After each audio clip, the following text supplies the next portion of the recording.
This podcast is an actual play of the tabletop role-playing game Blades in the Dark, a game centered around criminal activity in a world of the supernatural and horrific. As such, I thought it'd be a good idea to cover some content warnings before we got into the series. I'm going to start broad and get a little more specific to the first two episodes that we've already recorded here, but I do think that these warnings I'm going to give are going to be pretty good at covering what the rest of the series should entail. Starting broadly speaking, basically anything that you could reasonably expect out of an R-rated crime or horror movie, you can probably expect to be part of the series. So far, we have already covered violence against both people and animals, graphic descriptions of a murder victim, substance use, police brutality, and I'm sure there's more to come, but anything that you can kind of expect out of an R-rated movie like that's kind of grittier. If there ever is a point where I feel like it's a good idea to attach on a few more additional warnings that I didn't necessarily cover here, I will put them at the front of the episode just so that everyone knows what we're getting into before we start the episodes here. So, thank you for listening, and I hope you enjoy the podcast. We all had a lot of fun recording this one. Thank you. A letter from a lost whaler, dated the 9th of Flame, 1,989 years after the fracturing of the firmament. Recovered on the 21st of Flame in the same year, amongst debris from a shipwreck off the coast of the Mendebardian Kingdom. My dearest Josephine, I sympathize with your desire to learn about my place of work, this home away from home I've been forced to endure by the necessities of our trade. Unfortunately, I must confess the omission of these details in my preceding correspondence was quite intentional. I fear there are not enough words in this terrible world for me to express the depths of my contempt for the city called Knoxbury.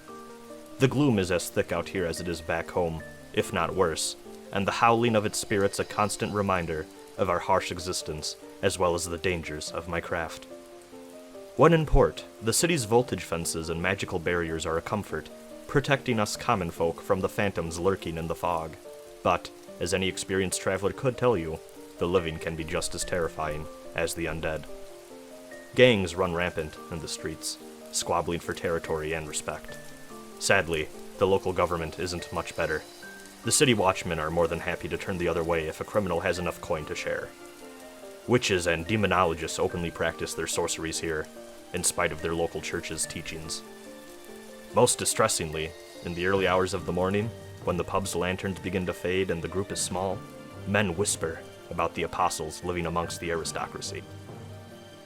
The only shard of solace I have grown to appreciate in this damned city are my current accommodations. The guest house I write to you from is small, but pleasant. I've spent the morning waiting for a storm to pass, becoming lost in my own thoughts as I listen to the rain patter against the window. I've already conveyed to you the severity of this kingdom's plague and its grim effects on its victims, so I will not waste words repeating myself here. But, I shall say, the full moon shines again tonight, and I grow anxious once more. The howling grows loud here at the Hawkband docks, and it is never easy to learn that a man you once called a friend had to be put down by the hunters who roamed the winding streets. I will be home soon, my love.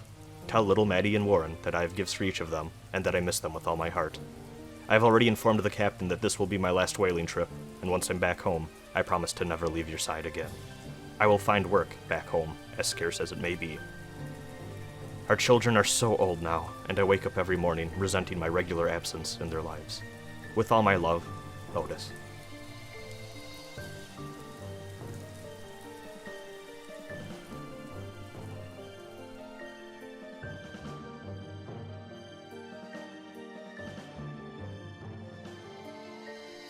Hello everyone, my name is Rasen, and I'm here with...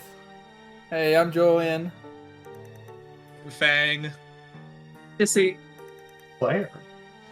And we are going to be doing something I've wanted to do for a while now, and that is play another tabletop game and record it as a fun little series for everyone to get engaged with and enjoy. So we are going to be playing a game by John Harper called Blades in the Dark, which kind of made waves in the indie tabletop RPG community a few years back. And it is a game that I have fallen in love with in a roundabout way because I actually DM'd a game of Beam Saber, which is a game that utilizes this game's core system as its basis. And I did almost a 50-session campaign with Fang, Julien, and some other friends of ours.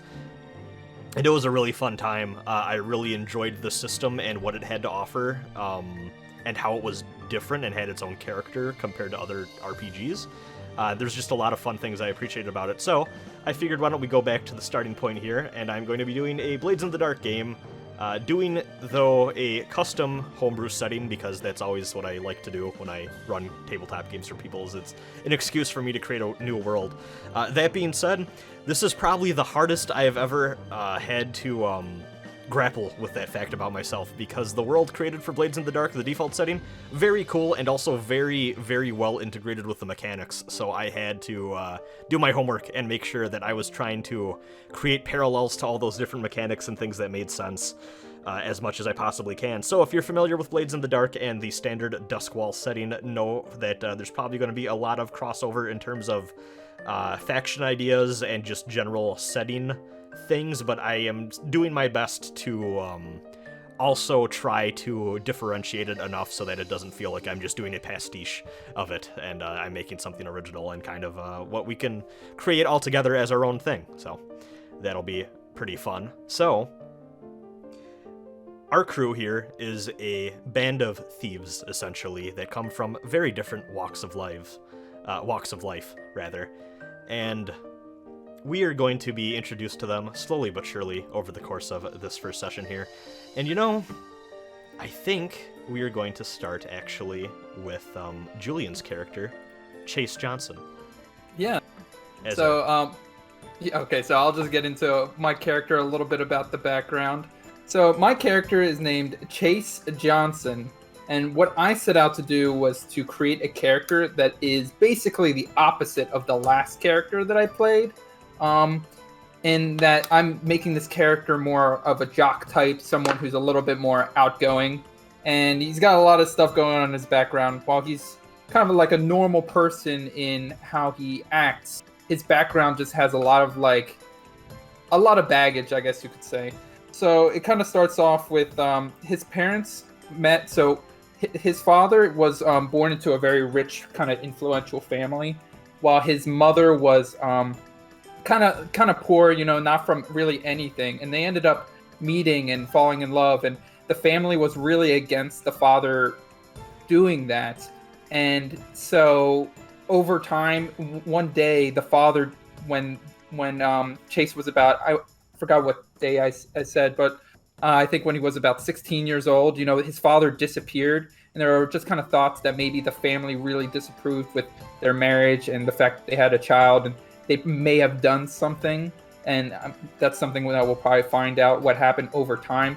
So and so they basically, after the father went out of the picture, they stopped even feigning that they cared for the mother. So they pretty much left her to die, and she kind of developed this disease that's a part of the overarching kind of lore of the world.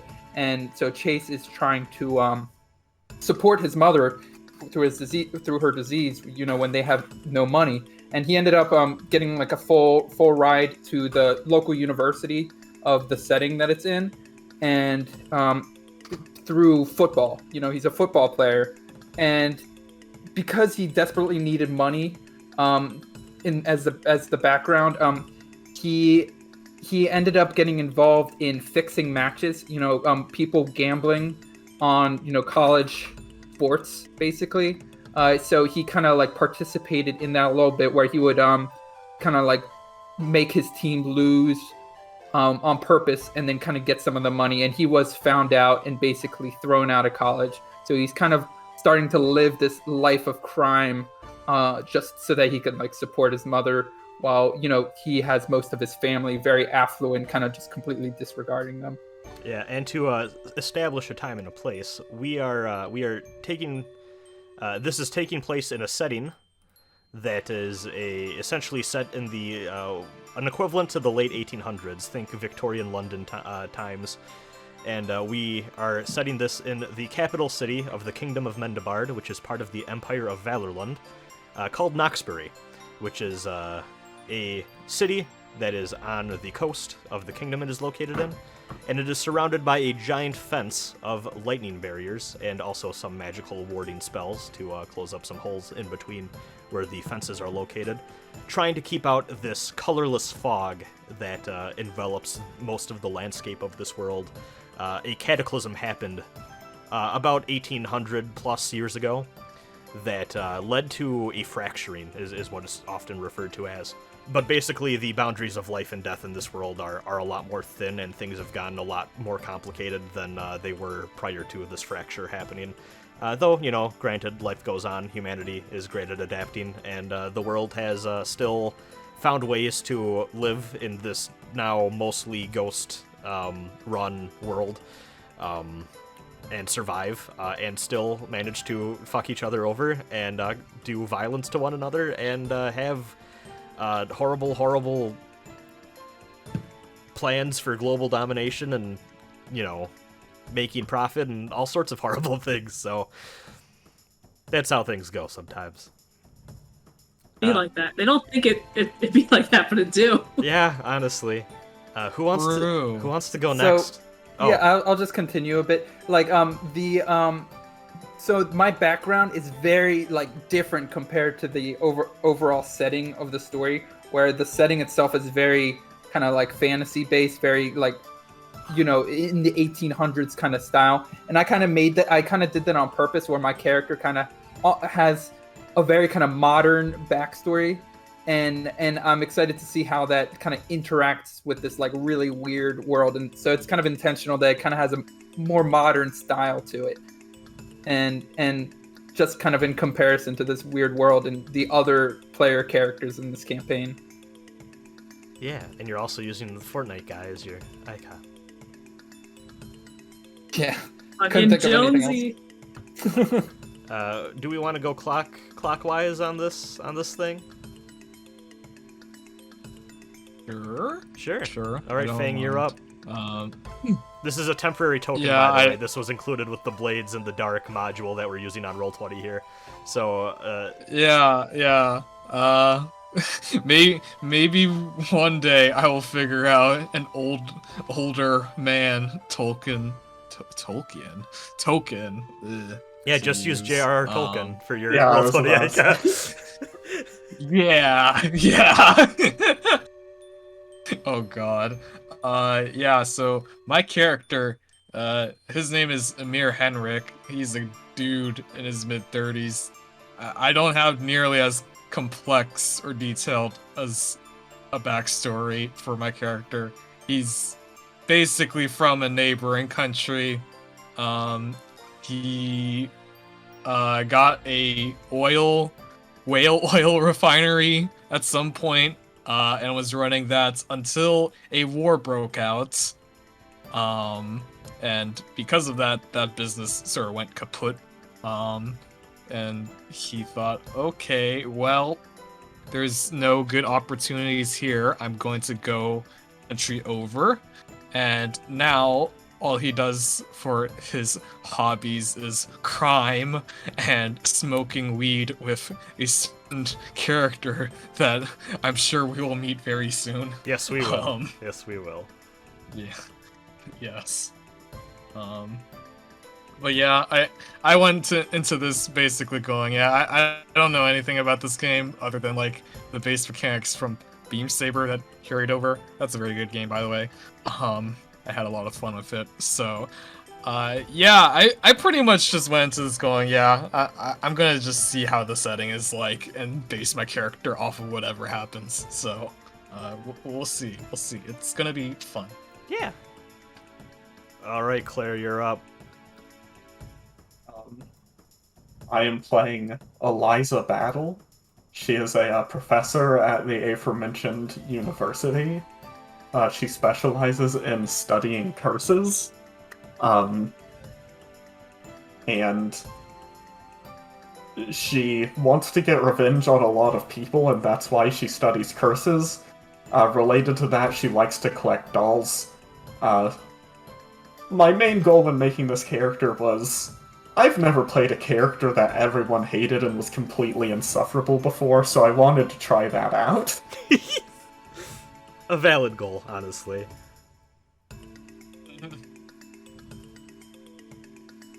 All Yeah, right. there's not a lot more to her. She's just awful. Just a gremlin child of a human being. Just an awful Yeah. person. All right, Dysi, you're up next. All right, I am Lynthia Moret. I'm a former criminal lawyer who, through a series of unfortunate events, ended up getting disbarred, losing my law license. My darkest hour, I was out drinking at the bar Peter Pancho III, owned by Mr. Jackoff. And, I stood up, I had an epiphany, I bought a gun, and then I just started hunting werewolves, and I've never looked back. Yes. The city is currently plagued by a plague. And no one is entirely sure where it came from or how it works. People tend to get varying degrees of sick. The one thing that everyone does know is it seems to be related to another recent problem that has happened where every full moon, a certain percentage of the populace infected with this plague seems to transform into beastly creatures that stalk the streets and try to feast on innocent people. To counteract this, a local militia has formed throughout the city, supported by the government, but they don't want to necessarily get their hands dirty themselves, so they let the commoners deal with it, to form hunters, this hunting group that goes around in the streets, and they're the only one out during what is known as the full moon curfew, which, as it happens to be, is tonight going to be taking place on our little adventure here. So, we're gonna jump in to a different, and also, I guess, to give everyone a location. So you're gonna see the city map here pulled up on the screen. We are going to be located here at Silver Moon University, which is kind of over in the northwestern portion of the district known as Silver Moon Shores. This is basically the college part of town. Silver Moon University is a well-respected and, basically the top educational facility located in the city of Knoxbury. It's where anyone who can afford to send their children after they are of age and they want to teach them how to learn more about the sciences of this world, or basically secure their place in the upper echelons of society. It's mostly attended by people that come from money, but every now and again there will be a family with lesser means that happen to find a way to get their child sent there, though they are often not treated well by their fellow students. But, upward mobility, limited, but not entirely out of the question, as, we kind of have with our character Chase here, actually, in a way, though that was also partially due to who his father is, so. Speaking of Chase, our friend, you're currently, let's say this, it's not necessarily like twilight yet, but the sun is definitely not going to stay out much longer here, and you're hanging out outside your frat house. You have people to go and things to do tonight. You don't entirely sure know what, but you do know that you have been complicit, let's say, in some criminal activity as of late, as you have joined a local thief group operating out of the university known as the Gun Choir. Okay. And you're talking to your fellow classmates and all that, and then let's say you're talking to actually here, let me pull her out. You are talking. I'm no longer like a part of the school, but I still interact regularly with students that I was in contact with. Yeah. Let me just pull up a random token here. Yeah, okay. You're talking to someone you recognize. You had a spiritology course with him. His name is Kaz II. Okay. And he goes, "Hey, you got a place to crash tonight? We got curfew. It's the full not moon really hunt." sure. I think I got a place. I got to figure it out though. Okay. I got a couple people I can talk to. Well, if you ever need something, and you don't want to be on the streets after dark, the hunters will get on you if the beastmen don't. So, just make sure you get back in time. And I don't want to see anything happen to you. We had a lot to thank you for last season. Yeah, of course. I understand. Silver Moon Comets forever, and then he does a kind of nerdy fist pump, and he expects you to do it back. I do it back. Yeah. He runs inside his So what the Silver Moon University tends to have their buildings, they don't typically allow this, but pretty much every one of the bigger academic buildings can be used as a shelter during hunt nights, just because they know sometimes people need to stay after hours, and it's not great to expect them to go out back home or back to their dorm or wherever after the moon is out. So, does this apply to people who are not students? No, but also, if you got caught, what could they really do, sort of thing, you know? So... Literally throw you to the wolves. Yeah. Yeah, I guess. Basically. So, but you know that you need to make your way to the frat house of the frat... what did we decide the frat name was again? It is the frat house of... Eta Theta Epsilon, right? I'm pronouncing that Yes, right. Eta Theta Epsilon. Eta Theta Epsilon. Okay, I always forget how Eta is pronounced. So, you make your way down, and you have been... and also keep in mind, the frat house has a secret entrance. And as you're making your way down, you bump into a strange-looking older feller. I don't know what happened there. Who doesn't seem to really belong there. So I guess I like bump like as I walk past him, I kind of bump him on the shoulder. I'll say, "Oh, sorry about that. Excuse me." Watch where you're going, kid. Well, okay then. So, Amir, you learned from your buddy, your good friend August. What did I decide for last name? August Duffy, a marine biologist who is a professor at the university. He has some trouble, and he needs your help as a man of the criminal arts. He's trying to get every single person on his case that he can. So he gave you Oh, what? Oh no, I was just saying, yeah, that sounds about right. Yeah. Like, he needs all the help you can get. So, he gave you directions to this frat house, and he gave you, like, he kind of scribbled it on a napkin, and it wasn't really great. Like, you saw him last night, like, you went out to dinner with him, and he seemed frantic, and he didn't want to talk about it where people could overhear, so he wrote down some gibberish on a napkin. His handwriting isn't the greatest when he's nervous. So you know you're supposed to be at this frat house. You see this blonde, well-built brick of a student entering. But you don't exactly get where you're supposed to go. Yeah, like, I'm just, like, looking around kind of dazed, you know? Like, I'm kind of confused, like, if this is even the place that I should be. But I don't want anyone to know either. So, like... I don't know, like, is there any clues pointing me anywhere? Like, my eyesight's not that great. This blonde fellow seems to be walking with purpose. I'll trail him just a little bit behind. Why don't we do our first roll of the game, and we can show off how dice rolling works? Old man just stalking you. Yeah. Russell Crowe stalks Jonesy. So,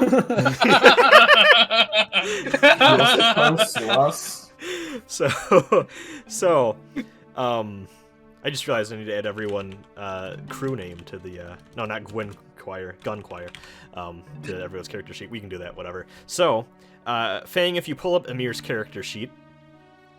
Yep. I have it open on another window. So how this works is you're going to look at the list. We're describing what the character is doing here, and it's basically up to you to say, hey, I have a feeling, it's a discussion, but you kind of have final say in, like, hey, I feel like this stat is the one that's most applicable to the situation. So you're trailing this guy. I'm assuming, do you want to be unseen, or what's your kind of thing here? How do you think you're approaching the situation?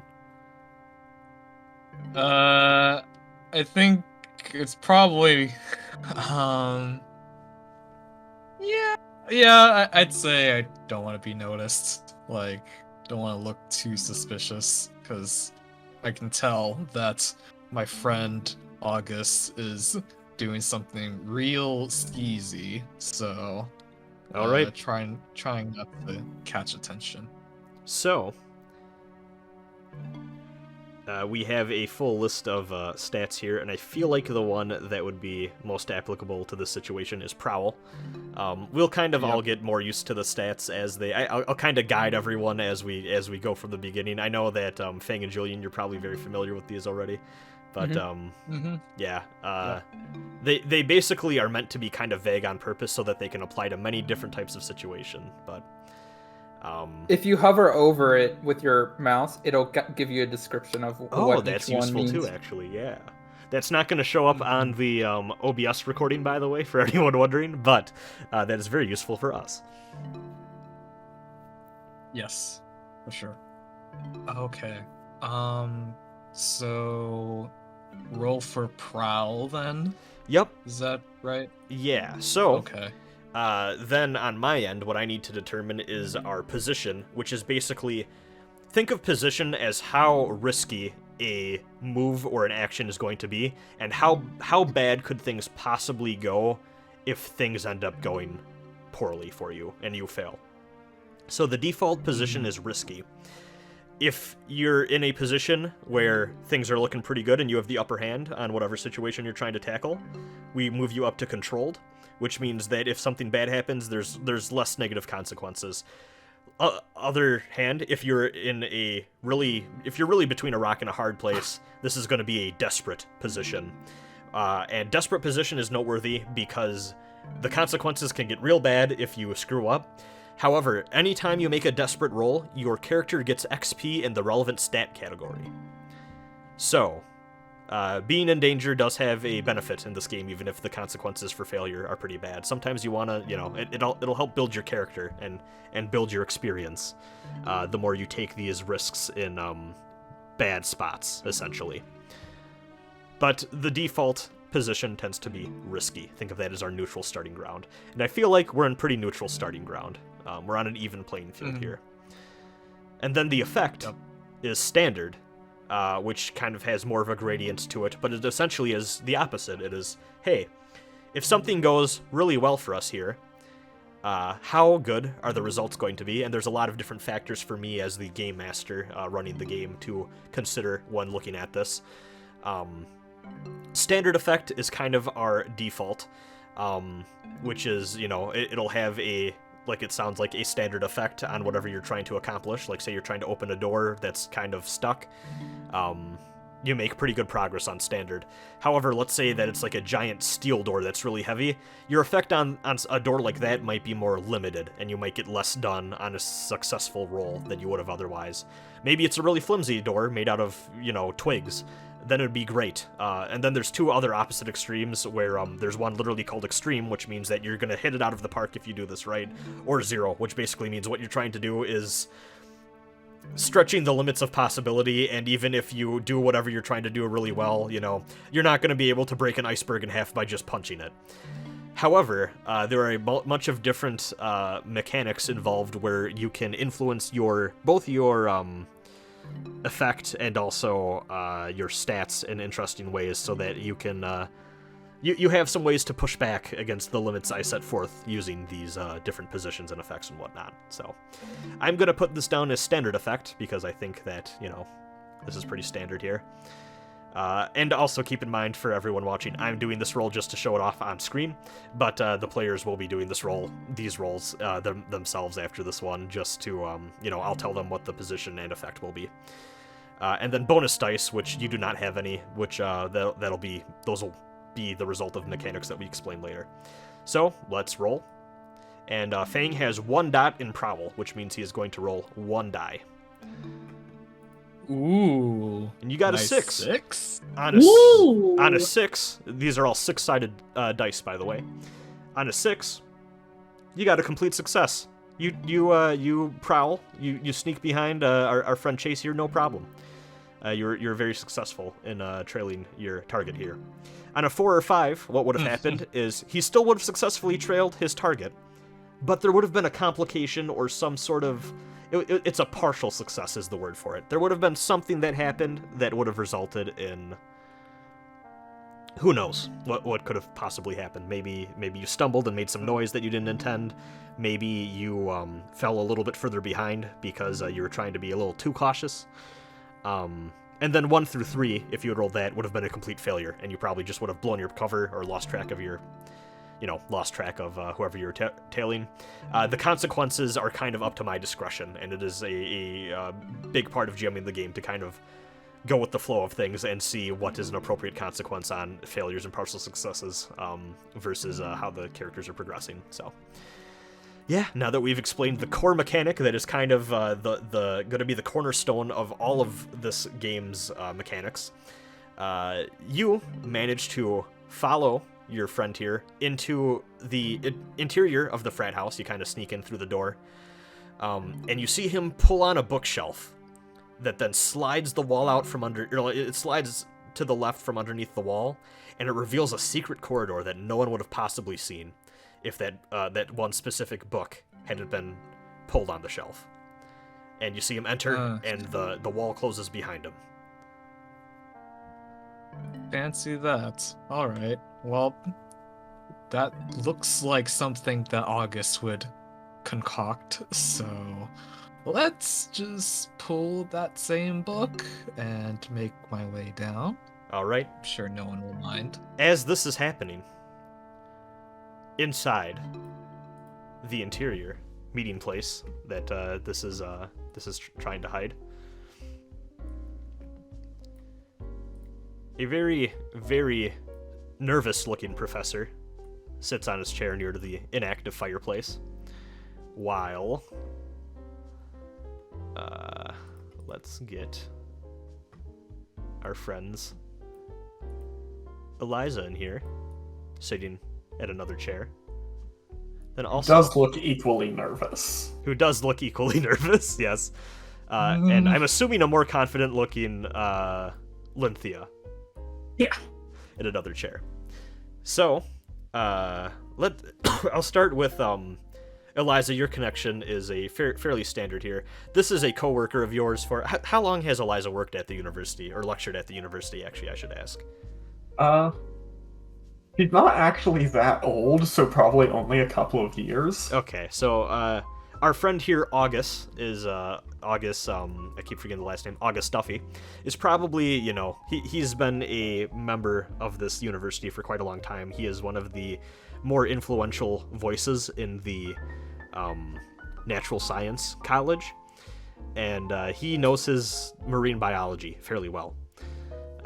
Which is also especially important in this world because the electrical fences that run the electrical fences that protect the city from the ghosts outside in the mysterious fog known as the Gloom, they run on whale oil. So whale harvesting is a massive, massive part of this empire's economy.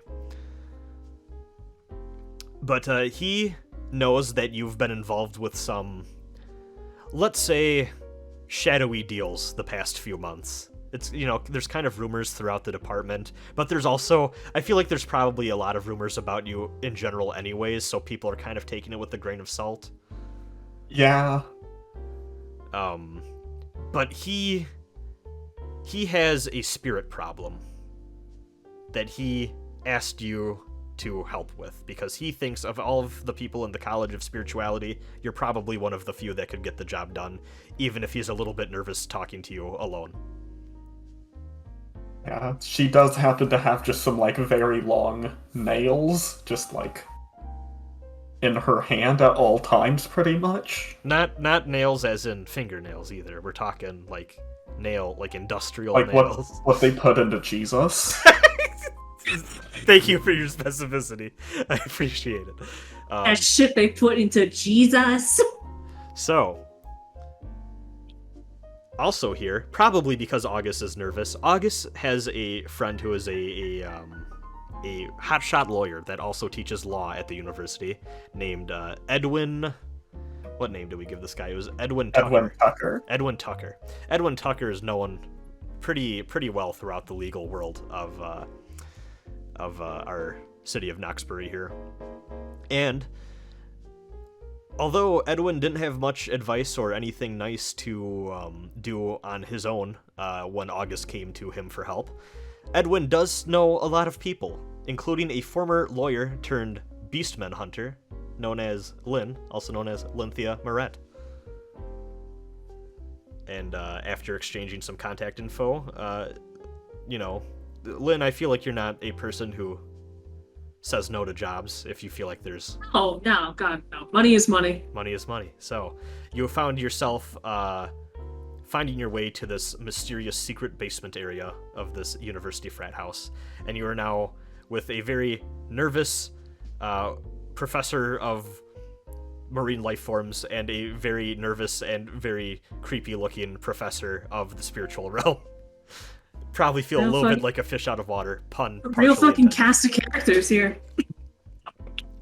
So, suddenly, you hear down the stairs, walking, this guy who just looks like he looks like he was born to play ball. Some kind of ball in his life. And a little bit behind him, a very seedy looking 30-year-old man who looks like he has no right to be involved in anything's ongoing in a frat house basement. I still don't know he's following me now, right? I don't know. Do you want to roll for it? I got a critical though. Well, Yeah, but you've been following me for like blocks and blocks. Like it's gotta wear off by now, right? Well, so you can roll for it, but also you didn't get a critical per se. You got a success because a critical is when you have two dice. Yeah, that's right. And you get two two sixes. dice. Yes. Do you want want me there? Do you want to roll a sway here just to see what if you noticed our friend here? That's a sway. Or no, not sway. Why did I say sway? It'd probably be, I feel like study, survey. Would be like a survey? Yep, you could do survey. Survey a location or situation, understand what's going on. Yeah, you're sensing trouble. Sure. Sensing trouble before it happens. You don't know what this guy's up to. Would it be risky position? Risky position. I'd say risky position and standard effect. We're just going to go for the standard. A lot of rolls are going to be risky and standard. A 5. You have a faint feeling that... Well, actually, yeah, what I'll say is that, you do detect that you are being followed, but, he ducks out of the way every single time you, just catch a glimpse of him. So you don't know who you're being followed by, but you know you're definitely being followed down here. So when I enter, I'm going to kind of give a look to everyone that something's kind of off. I'm not gonna say anything because I don't want to throw I don't want to reveal that I know about a potential pursuer, but I do want to kind of do some kind of eye movements and gestures that kind of very subtly kind of show everyone that there's something's up, something's weird. Eliza refuses to look you in the eye. Yeah, you see one of your former professors here, actually, which you weren't expecting. No. So, what was the reason why I came here? You recently became... Oh, wait, no, actually, yeah. You would know Eliza, because Eliza's kind of the, one of the people who got this whole thief group started, because, you are the admin of the frat house. So, it wouldn't be a shock for you to see Eliza down here, actually, yeah. Yeah, maybe for Lynthia. Yeah. But I would definitely recognize. I assumed you probably got involved with this whole criminal thing because you needed cash to support your mother. Exactly. Yeah. Exactly. So yeah, I became involved with it. Yeah. But so I walk into the room. I kind of give the eye gestures and stuff to Eliza because she's the one I'm familiar with. But then I realize that she's not looking at me, and she's kind of not looking at me at all. So I'll look over at what's his name again? August stuff. Oh yeah, that's August. So I'll just kind of look at him and see if he kind of gets an idea of what I'm communicating. I guess should that be another roll? If you To want see it to be. to see if I kind of, sure, why not? I guess it would be kind of like a sway. Sure. Which you have a 0 in, which means that when you roll, you are going to roll 2 dice and take the lowest result. I will also say this is standard and risky and standard. All right, so that was a failure. Yeah. So, Amir, you're tailing behind this guy, and you can clearly see that he is trying to gesture and be subtle about it, but he's not being subtle enough.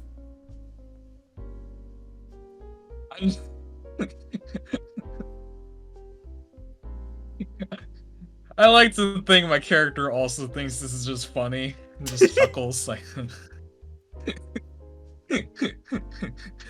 "You fool! You absolute buffoon!" I have my hand I over just my walked mouth in. as I'm like laughing at this cartoon ass situation.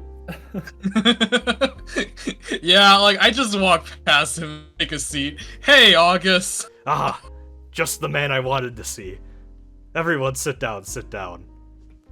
I kind of have like a weird look on my face, like, oh, what's going on? Oh, don't worry, Chase, this is my weed smoking partner.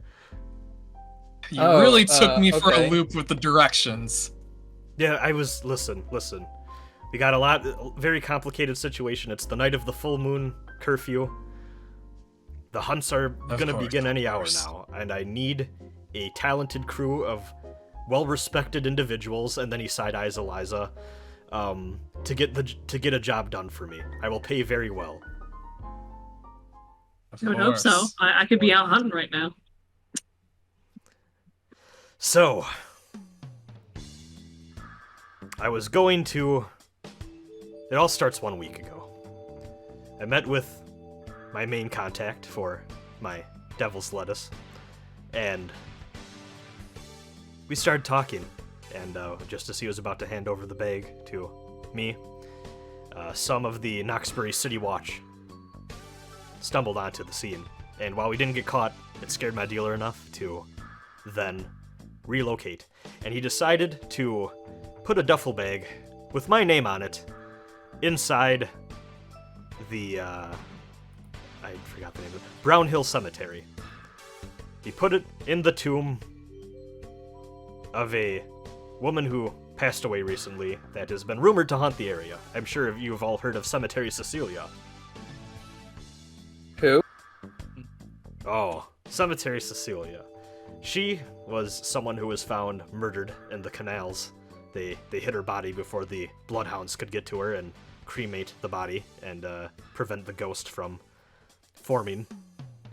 And her ghost has haunted the cemetery where she is interned and just been scaring the daylights out of a lot of the students living there, and people don't want to go near the cemetery anymore. I know that it's a problem for a lot of the residents. No one knows if she's necessarily harmful, but no one wants to... It's a thing with spirits. No one wants to risk and be the first to find out if a entity is harmful before they have an encounter with it. So I've tried to myself put in some requests for help because I saw I was disturbing some of my students for the bloodhounds to go in and deal with the issue. I also tried to go to the Ducks after the bloodhounds told me that it would be a few months, but everyone seems busy these days, and no one can seem to go after a rogue spirit that seems to have not yet harmed anyone. But again, it is a risk in the community I don't want anyone to have to face. But more importantly, there's a duffel bag full of illicit contraband inside that cemetery, inside her tomb, with my name on it, and if anyone finds where that is, I'm in big trouble. I'm probably out of a professorship. And if you're in trouble, then I'm in trouble. So that's no good for anyone, now is it? And if you're in and if I'm in trouble, the whole university is gonna look bad. And well, Eliza, you probably don't care much about, and then he just stops talking. Oh shit. Either way, I need for you to get this bag back to me here in this room as best as you can. And what better night to do it than the hunt? Everyone's indoors. There will be fewer eyewitnesses. The hunters will be about, and hopefully you won't run into any beastmen, though I know in Silvermoon Shores we tend to have a relatively lower populace of infectees than other districts do. So we're all about hygiene here at the university. Wash your hands. Wash your hands. Yeah, you should do that even when there's not a plague. You should do that even when there's not a risk of being a werewolf.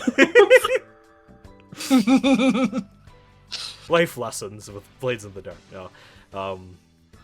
So, I do have a map of the cemetery, and he doodled on it. Does everyone want to see the map? Yeah. Yes. Oh, he's a good artist. Yeah. Well, no, he probably didn't draw this himself, but he doodled this, which is the tomb in question, where Cecilia, believe it is Cecilia Tilcott is interned. It's a little mausoleum type thing. And then also, there is a little shack drawn over in the opposite corner over here. That is where Old Man Forrest Cropper, the grave tender, is situated at, and he tends to work nights, even rumored the nights of the hunts. He's still out and about, even though he's not really supposed to be legally tending to the graves and making sure no vandals get in and everything like that. And apparently he has guard dogs that people have seen around too, so you're really not supposed to go to the cemetery after hours. But, you know, sometimes you gotta break the rules to get your other rule-breaking items back. Yeah, this is so much more important than just fucking don't walk around this. There's weed on the line, baby. Yeah. They're damn right there is. So, he has this little map, and he also happens to have the address of, he's not as worried about dealing with the ghost, though he implies maybe you might have a little bit of a better reward if you get the ghost out of everyone's hair. But also, he isn't entirely sure if this group is exactly handled with dealing with an entity in that type of way. But if you can, you know, there might be a little bit of a bonus on the line. So, would Eliza know anything about the cemetery? You probably have gone here to study, as part of, like, field research, or maybe try to talk to a dead person or two, see if there's any spirits roaming about. You've heard the rumors of Cemetery Cecilia. You know, it's kind of made the rounds throughout the college, both the student body who's terrified of her, and also the faculty and staff that are part of your specific department who are fascinated by it, but no one really has the time to go out and research it right now. You know, they still got classes to teach. School is still in session. Yeah, midterms, man. Yeah. But he does have, if you want more information about the woman who was tragically murdered, he does have the address of her parents that were left behind.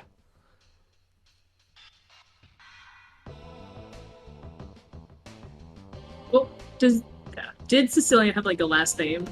Yes. I don't want to be like... Tilcott. I don't want to be... Okay. Oh, yeah, Tilcott. I didn't want to be like, are you the parents of Cemetery Cecilia? Yeah, that'd be kind of a dick move. So how long ago did she die again? A couple months. Okay, so to get more information from the family, I can always kind of pose as a fellow classmate and just wanted to, like, just kind of, like, you know, just give the idea that we were kind of close friends and, you know, just really want to kind of give my condolences to the family. Yeah, that works. But I mean, I guess it is the night of a full moon, though, so it's like it'd probably be a bad time for that. What I'll say is you got time enough to probably make it there. You know where the address is. It would be a little, like, the only parallel I can come up with is that, like, imagine you lived on a coastal city and you went to do this right before a hurricane hit. Like, it's a little weird, but it's also like, you know what I mean? You could see someone possibly doing it just because they want to squeeze it in real quick. Squeeze it in real quick before the werewolf. Before the werewolf hurricane comes in. Yeah. I mean, I could say something like, oh, you know, this is the first time I've been on this side of town for a while, so I figure I may as well stop by before, like, on my way to my next destination. Yeah. Yeah, so if she was a student, would I have ever taught her? Let me roll a fortune roll to determine this, which basically I'm going to roll a 1d6. And here. Let me put it this way. Do you want her to have been a former student of yours? I think that's kind of funny. Was she a good student? That's not funny. Was she a good student or a bad student? So, Okay. that's what so my partial success, I'm going to say she was a student of yours for about a fourth of the term, and then she dropped out of that class because she was not doing well. Okay. Yeah, I fucking remember Cecilia, alright.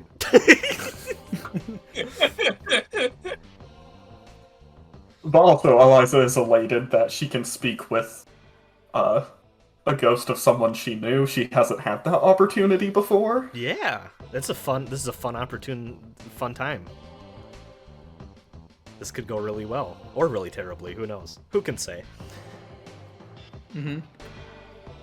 Alright, so, what I'll say is, let's take a look at our little city map here. I think that this isn't too far away, because, I mean, it's got to be close to the university enough that students are having a hard time with this.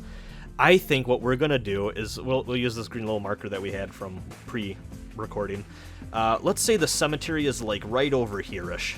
And then her house is, I think, a little further south from there. So we're gonna put Tilcott Residence.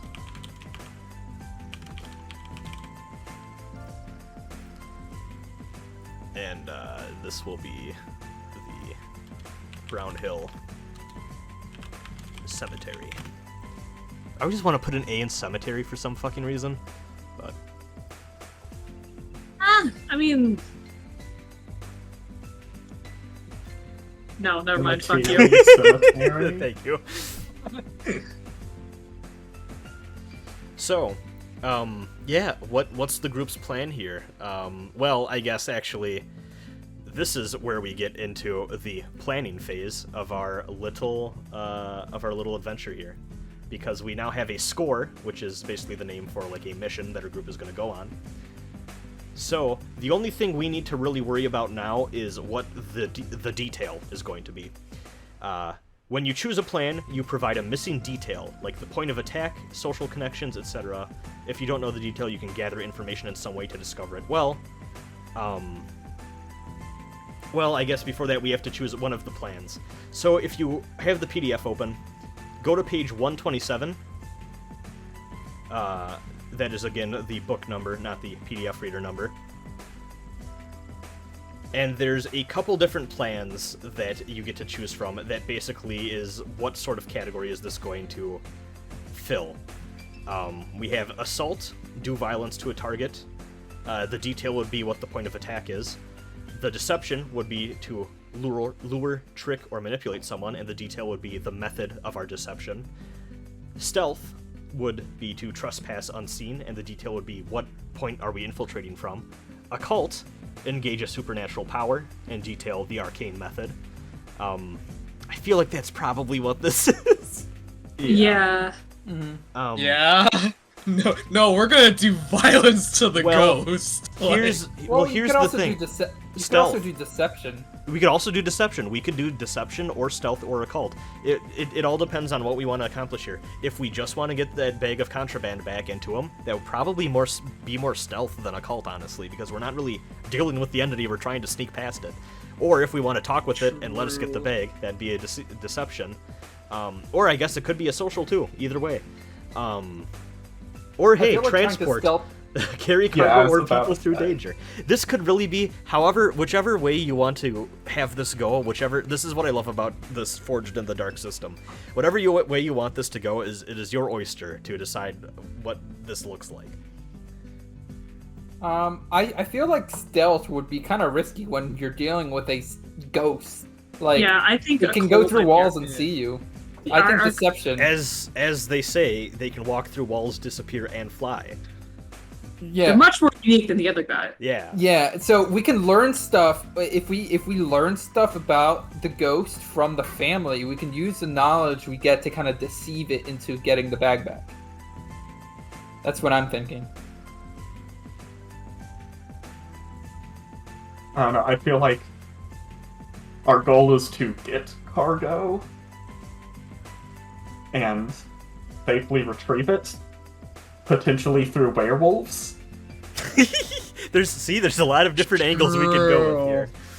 Yeah, and that's coming from Eliza, the person who really just wants to talk to a ghost.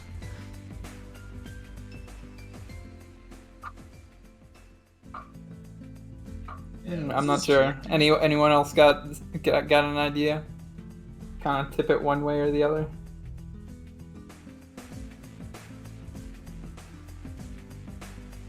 Yeah, I got nothing.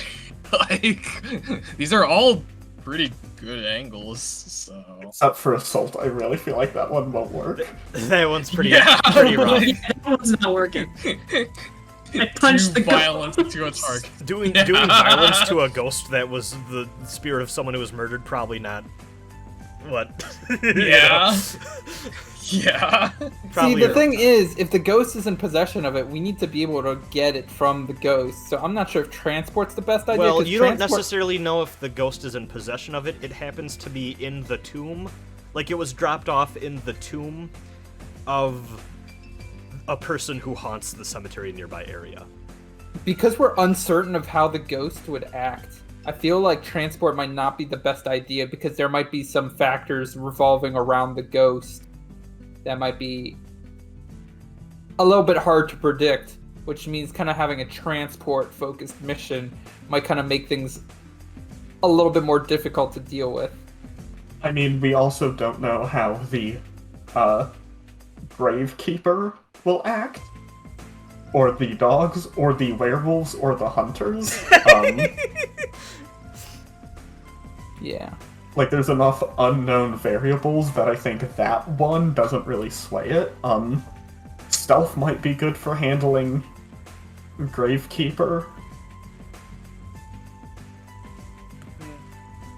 I mean, keep in mind, this doesn't lock you in, but basically what this is doing mechanically is that we need to figure out what the sort of detail is, which is, like, the bare minimum plan that we are going to be accomplishing here. Like, you can see it says, like, detail, like, for transport would be what's the route we're taking and what are the means by which we're accomplishing this. If we did social, it would be what social connection do we have that would let us accomplish this. That's kind of the thing here. So you don't have to fret about it too hard. We just kind of need to decide what plan of attack here. But I mean, keep in mind, too, we could do a transport plan, but then also sneak around when it comes to actually rolling the dice. There's a lot of flexibility here. This is just kind of a broad overview of what our goal is, so. I still think transport. We can try that then. Yeah. If everyone else is okay with that. Okay, well, is it, okay, yeah, Fang, you're fine with just about anything, it sounded like, right? Oh, yeah. No, Yeah, okay. Yeah, no, I'm in it for the ride, so... So, do it. we gotta plan out our route here. So I'm gonna zoom in. Well, you guys can zoom in on your own time, on your own screens, but we have over here then a kind of a weird triangle situation here where we're starting out at the university. What's the route gonna look like here? We should definitely check out the residence beforehand, see if we can learn anything about the ghost that might help us. In case the ghost becomes a problem or gets in the way somehow. So I think we should definitely go there first. And then kind of make a triangle. Hit the residence, then the cemetery, then come back. Okay. I will say by the time you hit the cemetery, it will probably be curfew time. So. Just so that you're aware.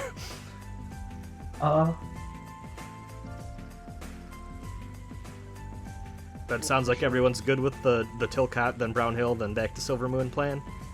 Yeah. I think that makes sense. It's what makes the most sense, I think. Okay. So, then what we're going to do is the party is going to begin walking. I need to go through my Roll20 icon list and come up with some form of party group. Here, let's just use bigtotino.png. I use this for Beam Saber. This is going to be our party. This is going to be where the party is located on the map. Yeah, Pizza Roll. Yeah, Pizza Roll. So, you're going to be walking, and then what we're doing next is we're going to cut right to where the action is going to start for this plan. So, basically, what I think is going to happen here is you might... Well, here, we're going to decide something. Once the players choose a plan and provide its detail, I, as the GM, cut right to the action, describing the scene as the crew starts the operation and encounters their first obstacle. But how is this established? The way the GM describes the starting situation can have a huge impact on how simple or troublesome the operation turns out to be. So, what we're going to do is we're going to do a roll, or I'm going to do a roll called the engagement roll.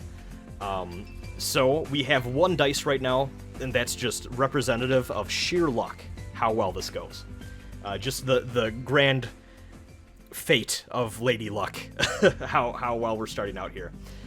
However, we can add or subtract dice based off of various factors, which I'm going to read through.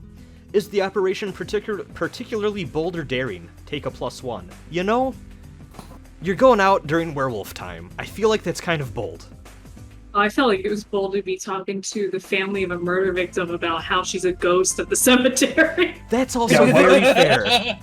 Yeah, I bring up the fact that she's a ghost.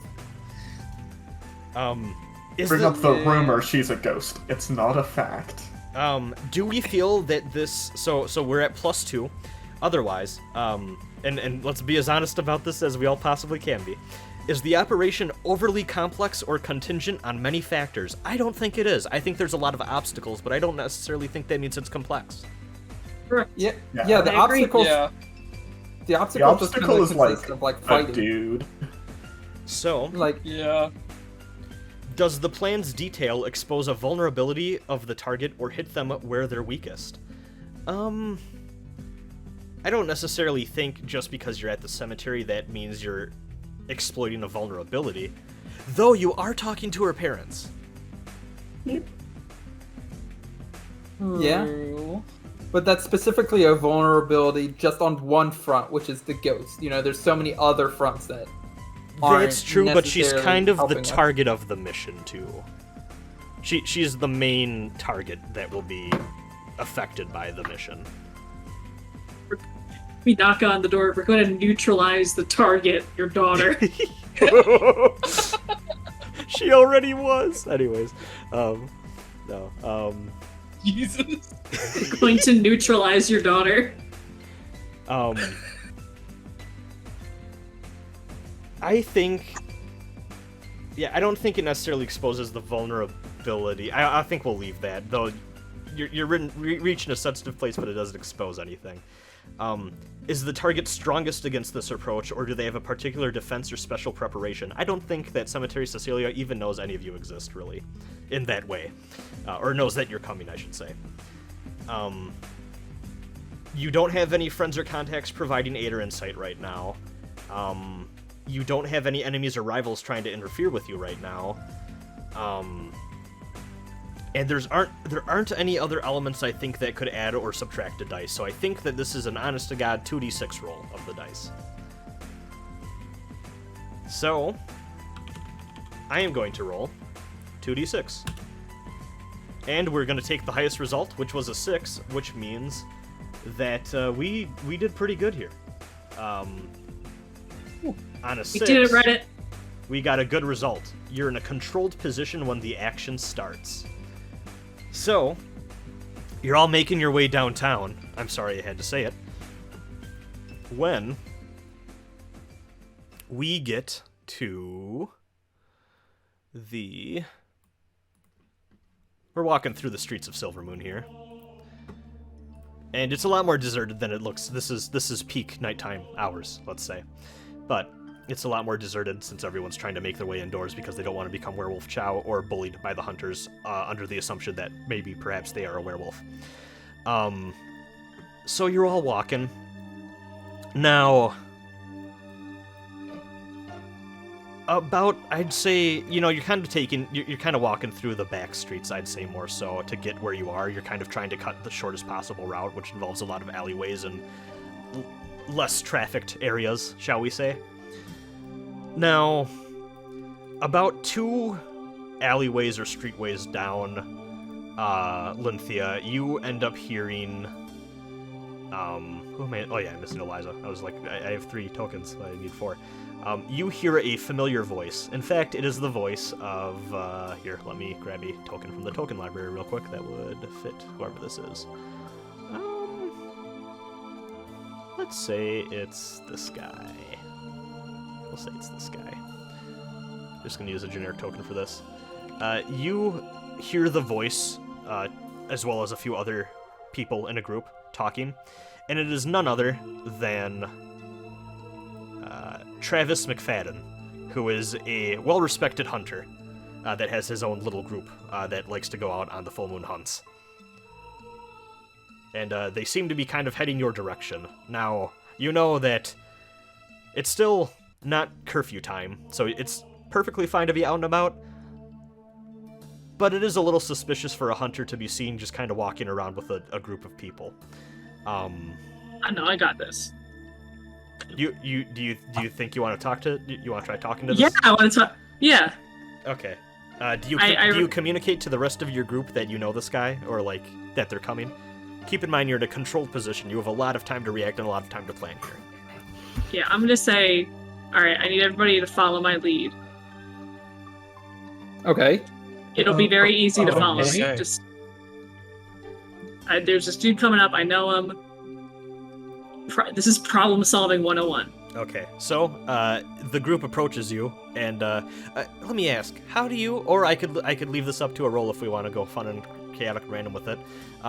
He's not necessarily per se like a faction of any kind. In fact, the hunters aren't. The hunters are more so represented by the citizenry and the faction page than having a dedicated group, if I recall how I set this up. Because, it's people's, these are just the common folk taking a stand for what they believe in, sort of thing. And by what they believe in, I mean they don't want to be eaten by werewolves. That's a pretty easy thing to believe in. I believe in my right to not get eaten by a werewolf. Honestly. So, you see your fellow beast hunter, John, over here. Or wait, did I say... Oh, no, Travis. Travis McFadden. No. Not John. I don't know where John came from. That came out of nowhere. John McAfee. Let me tell you about whale harvesting. No. I don't know. My brain broke because of that joke. So Travis is coming up to you, and he seems a little shocked to see you. He's seen you with unfamiliar people that he's never really seen you with. Do you hunt in a group, or do you hunt alone, by the way? I imagine I probably hunt alone. Okay. So he goes, oh. Actually, the other thing I was going to ask, are you friendly with Travis, do you think?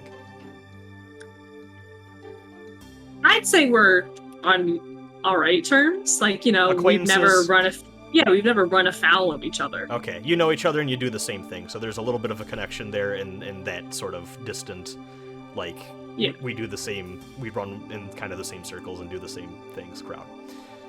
Friend of a friend of a friend. Yeah, exactly.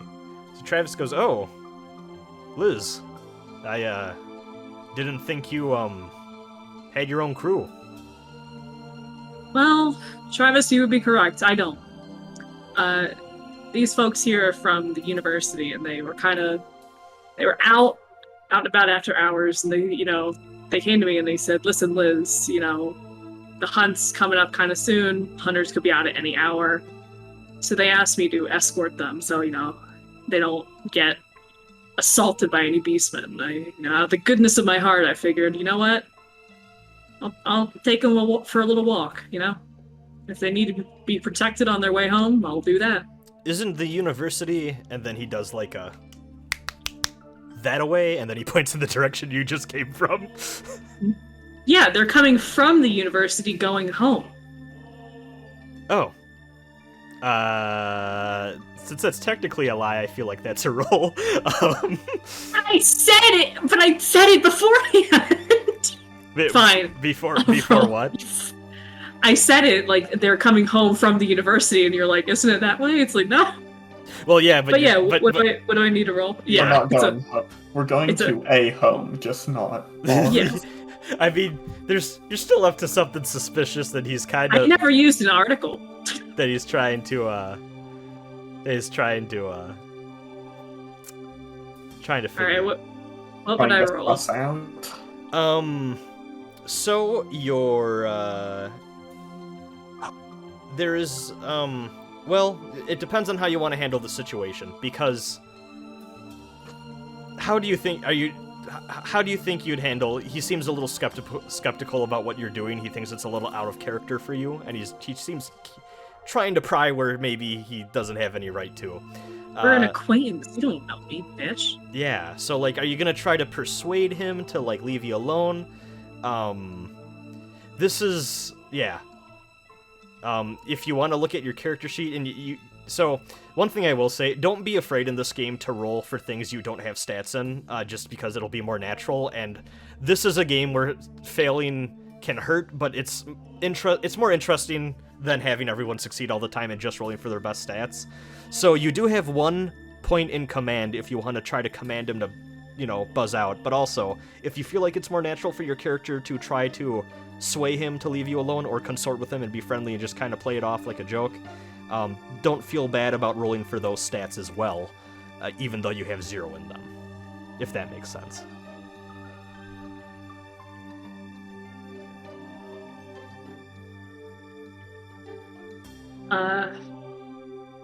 I'm trying to think of how he would best know me. Like, he's probably seen you out and about, like, fighting, and you've probably seen him fighting, and not really talk much, but, like, you go to turn in the werewolf corpses at the end of the day, or the beastmen corpses, as they're known in the... Alright, I think consort would be the best option, just to be like, yeah, Okay. Everything's fine. So, Just being friendly. one thing that is worth noting is so if you rolled a consort, you would be rolling 2 dice and taking the lowest result. However, we do have a thing here where we have a stress mechanic, which you can see on your character sheet as this little ticker that goes up to 9 ticks.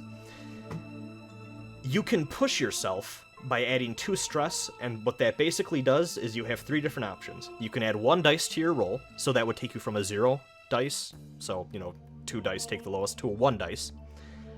You can add 1 level to your effect, so that you roll the same amount of dice, but you would, basically, it would be more effective of a success if you succeed in the roll. Or you can take an action when you're incapacitated, and we'll get to that when someone takes level 3 harm. Which has not happened yet, thankfully. So if you want the option is there to stress out your character. You might be wondering, well, what's bad about stress? Well, when you reach 9 stress, and don't worry, there are also ways to decrease your stress. When you reach 9 stress, you gain a trauma. When your character gains 4 trauma, their crime career is over.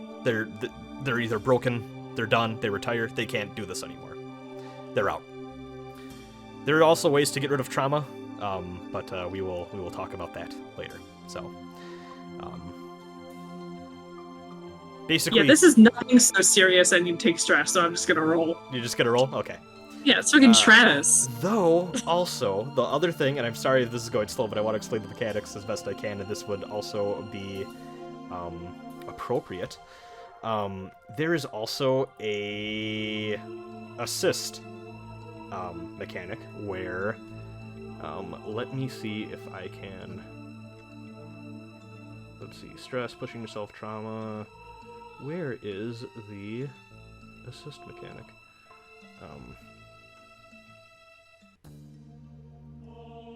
Teamwork is on page 134. Let me go there. So, there are also a bunch of different teamwork actions that the whole party can take if the situation is appropriate. These include assisting another PC who's rolling an action, leading a group action, which is if a bunch of people want to try doing the same thing at once, protecting a teammate, which is basically taking someone's consequence for them, or setting up a character so that they succeed in what you're about to do next. Usually these cost stress, or they're a little bit more involved. Does anyone want to try to assist here at the cost of some of their own stress? No thanks. No. Eliza won't go out on a limb. What for a someone fucking like that. entourage I got. All right. Hey, I assume you got this handled. Yeah, They just Yeah. believe in you. Go ahead Yeah, and you told us to follow your lead, so we're following. go ahead and roll a sway. Sway? I Um. think you said consort. Oh well. So the stat's up to you. So if you're, sorry, I wasn't paying Oh, attention. okay. I thought you said sway, but no, the stat is completely under your control. So if you want to roll consort, go ahead and roll consort. Which basically means, as the descriptor says, you are consorting with connections from your heritage, background, friends, or rivals, or I guess in this case acquaintances, to well, so this is more. It says for gaining access to resources, information, people, or places. Maybe it would be a little bit. What are you trying to do here? You're basically trying to get him to persuade him to leave you alone, sort of thing. Yeah, I know. That'd probably be more of a sway then. So yeah, let's Okay. Consorting is more like you're trying to schmooze up to someone to give you something you want. All right. Position? Let's say standard. Like control? Oh wait, no, controlled. Sorry, I was thinking effect. And then effect standard, yeah. And then the effect is standard. Okay. No bonus. Oh! So, he doesn't seem to be letting up. What I'm going to say happens here is, you're gonna lose your controlled position as the consequence of the action. And he seems curious, but he's like, oh, well, I mean, we need work too. Why don't we accompany you? Ah!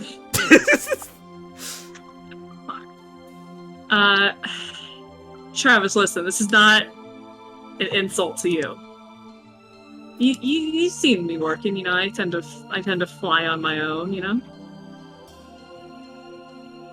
I will admit, no offense to these chuds behind me, that they may not be paying me that much.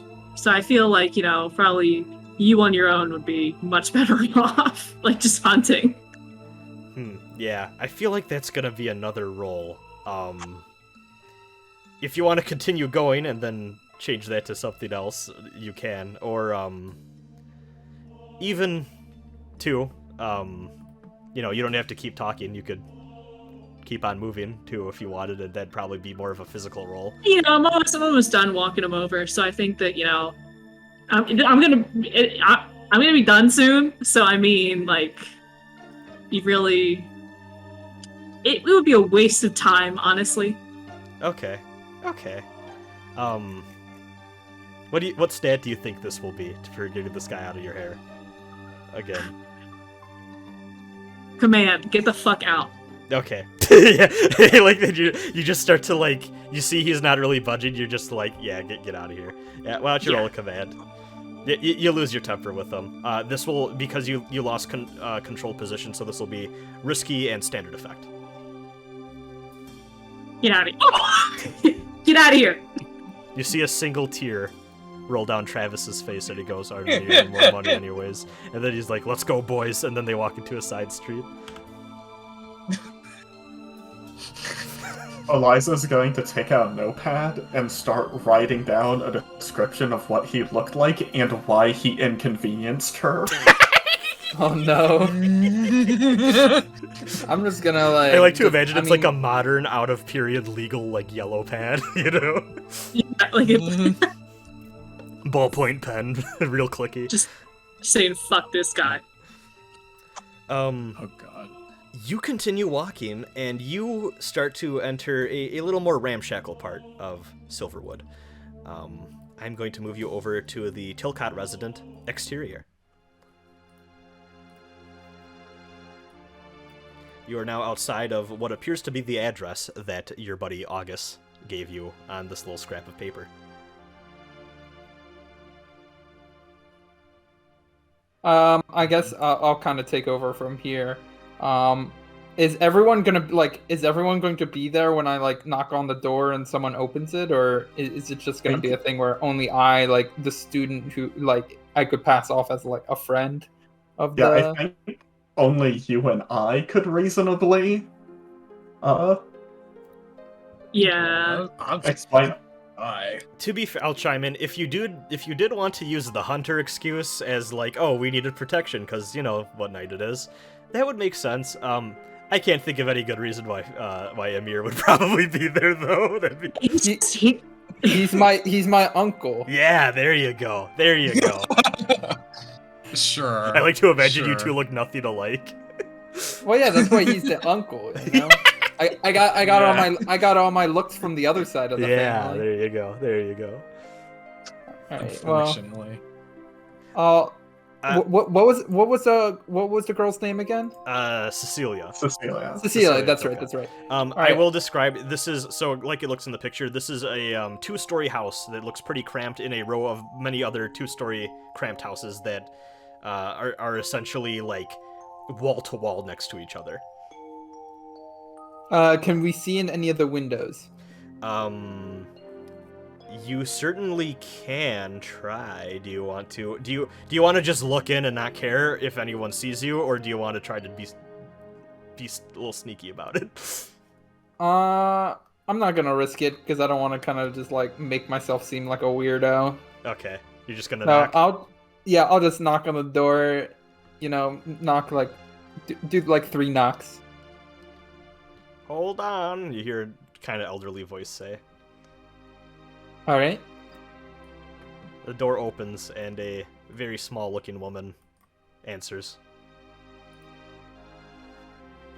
Hey, how are you doing? You know, so I used to be a friend of Cecilia's. You know, Oh, I've been thinking about her a lot lately. I How have you been doing? not well. Oh, what's wrong? My daughter died. Oh, I'm sorry. I thought it was a recent thing. No, like she started. Oh yeah, I guess it has only been a couple months. Yeah, I'm sorry.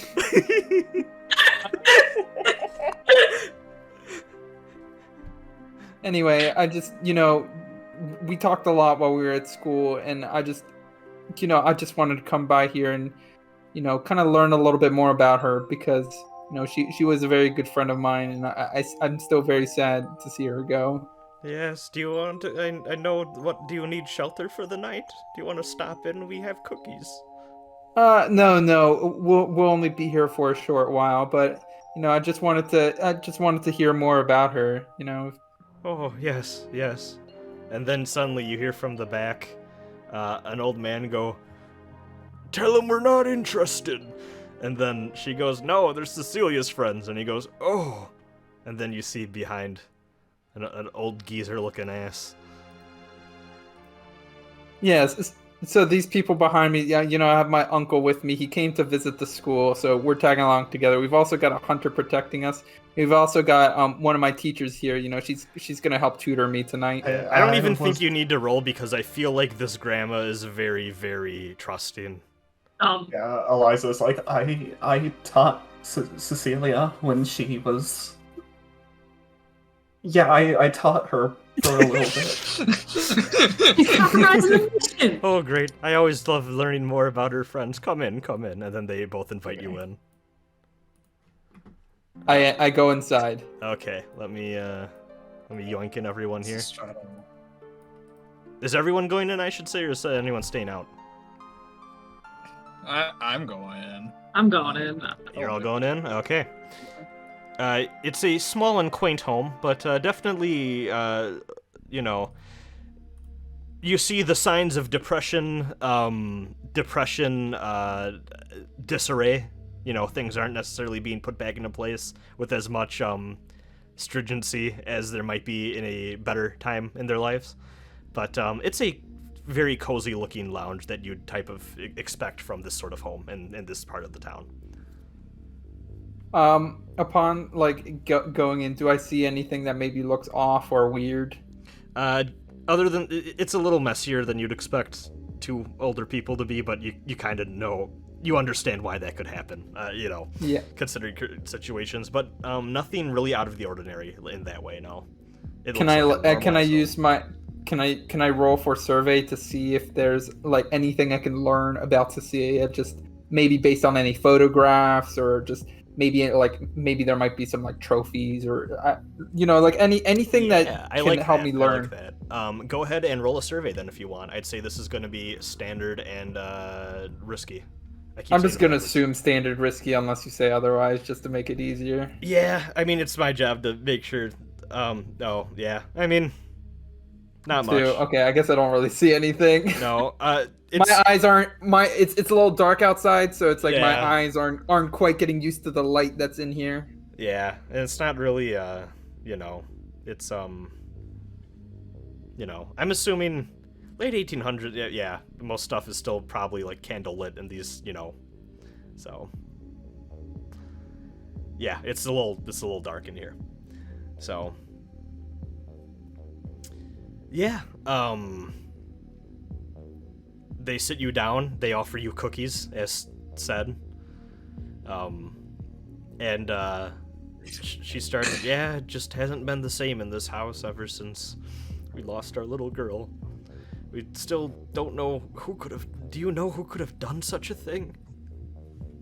I wish I did. Terrible, terrible, cruel world out there. The city is so much darker and worse than it was when we were young and with it. So what was she like at home? She was such a colorful, vibrant person.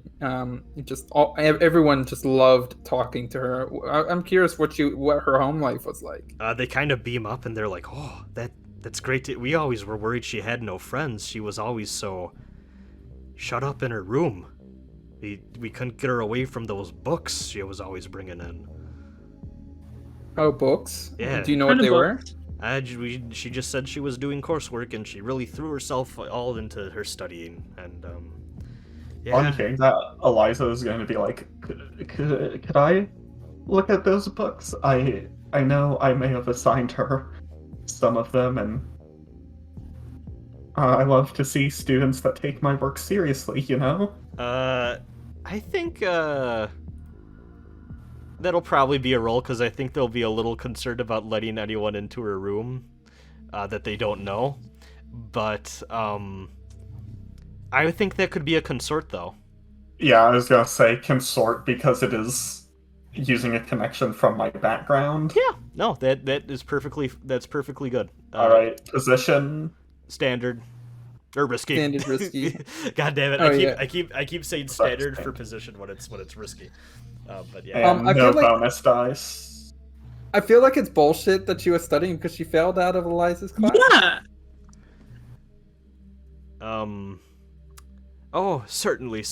Let me take you up, says the older woman, and she takes you upstairs to her room, which I don't have a separate picture for, so we're just gonna pretend it's up here.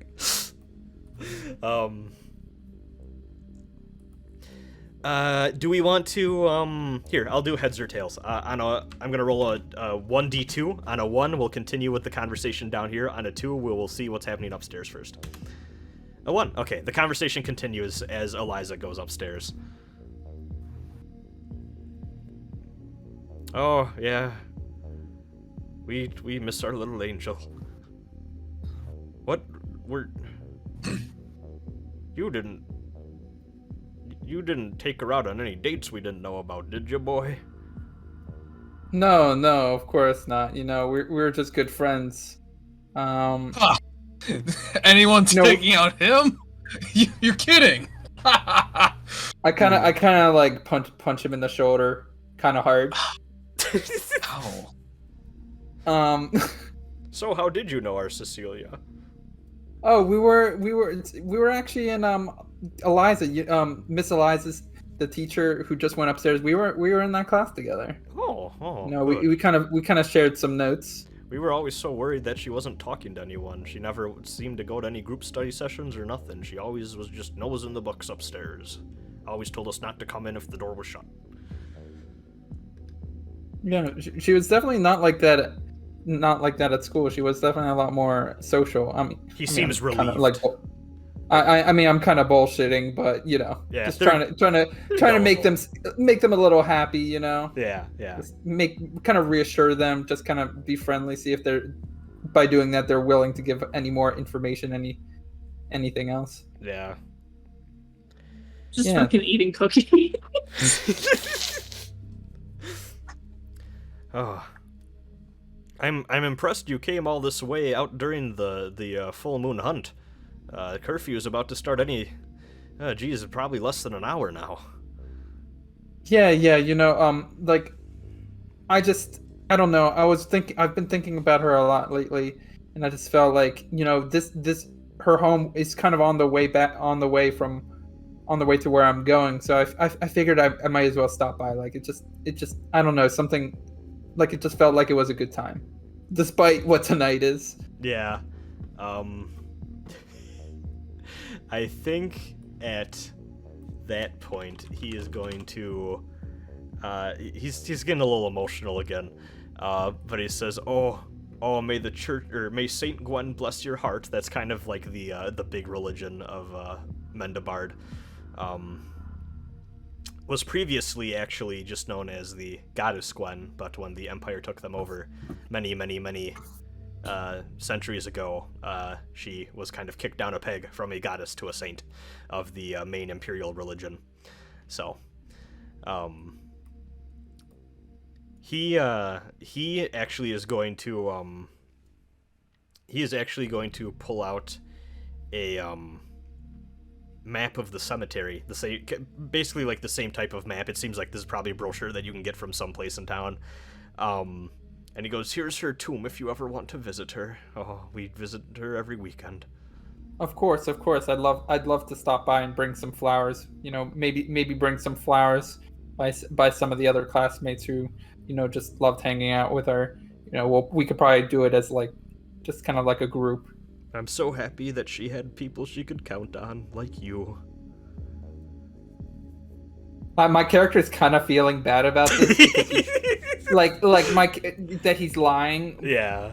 But on the other hand, he sees how much joy it's bringing, and it's definitely hit him a little harder because he himself is dealing with like a family member who's very, very sick, so he kind of understands. Oh yeah, this whole the idea conversation of, hits a little like, different potential- for you. Yeah, so it's like the potential for loss. So he's kind of like almost imagining kind of himself in these shoes. Yeah. The shoes. I'm just eating the cookie like, damn, I'm glad this isn't me.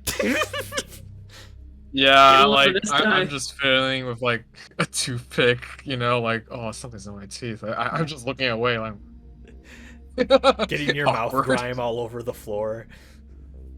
Ugh. So upstairs, you're led Yeah. up a kind of like a, like the kind of like curve. I don't know the proper name for this, but like the stairs that like go up and then there's a little platform, then go back up the other way.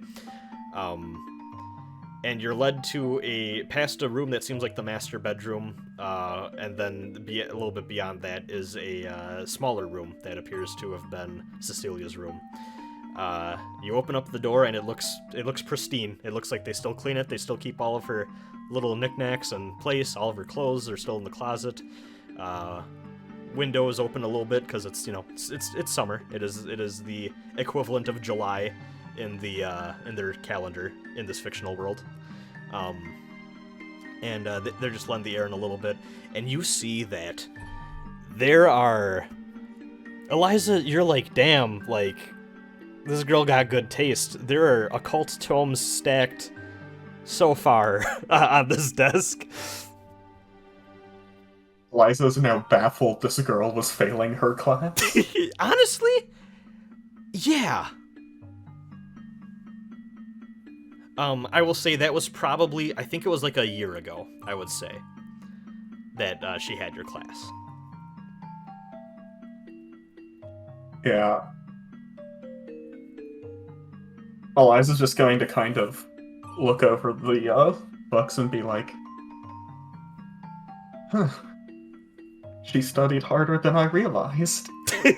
Oh, I'm sure she did great in your class. She's going home and she's throwing away the fucking doll. Yeah. I think this would be a study action to try to, like, gather what these books have in common. Like, what was she hoping to accomplish by studying this? Ooh, yeah. That's good. And then study would be study a person, document, or item with close scrutiny to gather information. Yeah, that'd be perfect. I will say that it is also going to be risky and standard. Okay.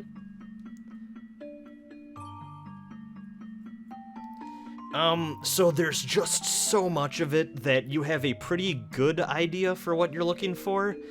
But it's a lot of, like, it's one of those things where there's just enough evidence to point you in one direction, but then you see something that's like, wait, this doesn't fit at all. But, like, the main overall core focus seems to have been alchemical stuff. Turning stuff into gold, forging potions, which is a pretty big activity that, sadly, you know, there's always a longing for, or there's always a need in the city for magical substances and stuff that can help with curing things or granting good luck or all sorts of other random things that you need enchantments for. And but then you also notice there's like here and there's like some stuff for keeping lesser demons away. You see a big manual on common hexes and why they're used and how to defend yourself and your family against them. Like there's just enough stuff that's like a big smattering of everything that you're kind of like, she was going pretty broad with her studies here, but the main thing seems to be she wanted to get involved with enchanting stuff and recipes for potions and poultices and, you know, strange witchy brews. Alright. Eliza is satisfied with this. She's going to kind of awkwardly be like, well, it's good. Realizing this is kind of a weird situation to be in, and that's not a normal thing to ask to see. She's gonna be like, well, it was good to see that she was such a good scholar. She truly was a light to have in class. Oh, I'm happy to hear that. Everyone loved Cecilia. And then they walk back downstairs. Well, she starts walking back downstairs. Yeah, Eliza will follow her, but behind as she writes a note, take down Cecilia's doll. Okay.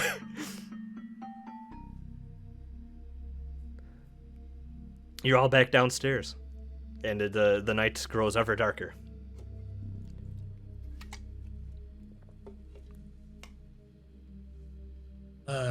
Anyone else want to try to accomplish anything here? Do you all feel, Is there anything noted down on the map that they put out, or is it just... there's a little, like, black quill pen X on where the tomb is located, but you already had a map of where the tomb was located, so it's not, like, particularly special.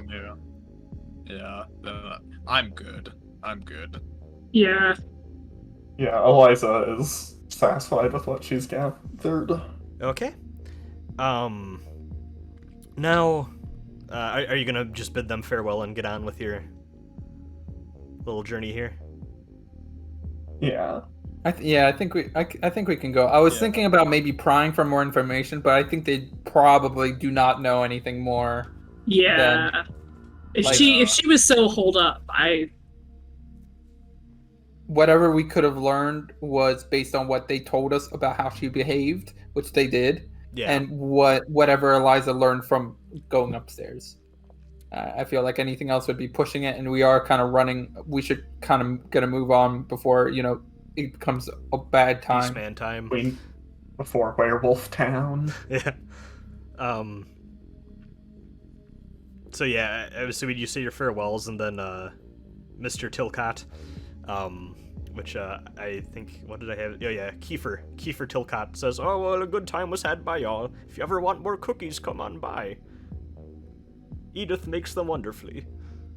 And what kind of cookies were they?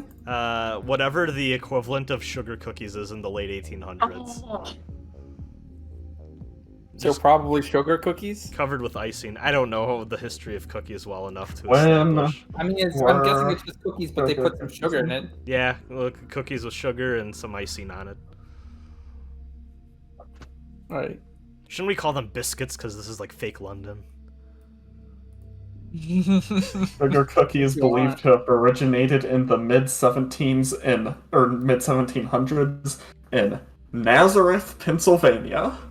Really? Let's go, I would not Pennsylvania. have By guessed that. German Protestant settlers.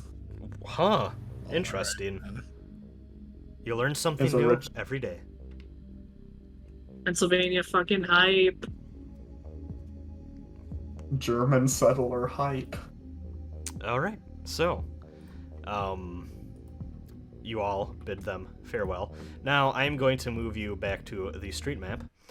Though, one thing I forgot to do that I figured we should actually cover now, since this is a natural breakpoint. So, when setting up the score, one thing that we forgot to do is set. This was supposed to happen between setting up our plan in detail and the engagement roll. We need to set up our item loadouts. So how items work in this game is that you choose a load. You choose light, medium, or heavy for your character, which we can, if you open up your character sheet, I'm just going to open up Chase's as an example for the recording here. So it says load in the upper right, kind of underneath where it says your character class, and it says light, normal, or heavy, and there's 3, 5, or 6 next to them. So how this works is that you choose what load your character is going to be carrying for the mission, and it is then going to... It is basically going to allow you to carry more or less items, or be more or less inconspicuous. So a character who has a light load just looks like a person on the street. Like, they're pretty inconspicuous, you can't tell that they're up to something, but they can only carry 3 slots worth of items. A person who is normal looks like they're carrying stuff around, but, like, they're walking around and you can tell they have a purpose, or they're probably out to do something, but you don't know what. 6, it's pretty fucking obvious what they're trying to do. Very hard to hide all of the stuff they have on them, but you can carry a lot of stuff.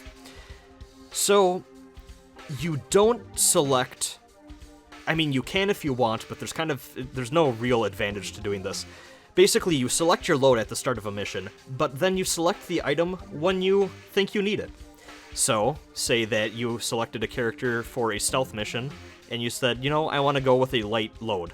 You don't then select your items, but then when we're in the middle of the mission, and you go, oh, hey, I could really use a knife right now to fight this guy, then you would say, oh, I took a knife, and then you would select a blade or 2 on your character sheet. So, I just want to go through and ask everyone, what load did we all take for our characters here? Probably light. Okay, go ahead and select light, and we will mark off items as we feel like we need them. And if you expand the arrows, you can see a little description of what they are, too, to help. Yeah, I don't suppose my notes count as documents. Documents are actually more like fake papers or like legal papers that, well, no, they're not fake papers. They would be like if you had like legal documents or a book on something or notation or like information sort of thing more so. But no, your notes don't. For more flavorful stuff like that, I tend to not include it as part of the item mechanics, just because it's more fun that way. Yeah, I'll just say light. Yeah, I'm normal, because I mean, it would be more plausible for a hunter to have more stuff on me. Yep. So I figured... Totally. And you could go up to heavy then if you really wanted. Nah. Not now. Yeah, I'm probably light, because I'm just a guy. All right. Just a guy. Chase, what do you think you're going to be at? I think I might be normal, just because I think my character is just kind of has this bulky build, so I think it would kind of make sense. You know, even though he's not heavy, you know, people might kind of recognize that he's got some stuff on him. Yeah. But I think just bags and the build that my character has, you know, he might take more of like people might see him as kind of like a protector type, so they would kind of understand that he has like some gear on him. Yeah, or even that he's carrying the pack mule. Yeah, I was gonna say pack mule. Like it would make sense. The bigger guy would be carrying the stuff for the group, right? Mm-hmm. So exactly. So then we'll decide those items as we get to it. I am going to